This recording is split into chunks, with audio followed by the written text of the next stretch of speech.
मैं public prosecutor office से हूँ। मुझे डॉक्टर ओतेरो से मिलना है। वो मरीज को देखने गए हैं।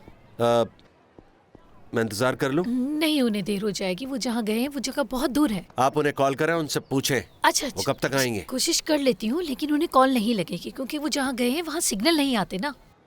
आप बाहर वेट करें।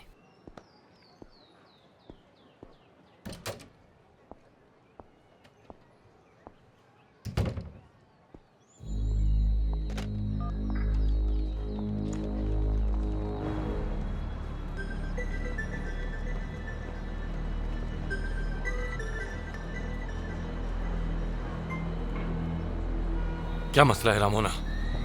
एक आदमी आपका पूछ रहा है और मुझे वो पुलिस वाला लगता है। ये क्या कह रही हो तुम? कह रहा है कि पब्लिक प्रोसिक्यूटर ऑफिस से आया हूँ। तो तुमने क्या कहा?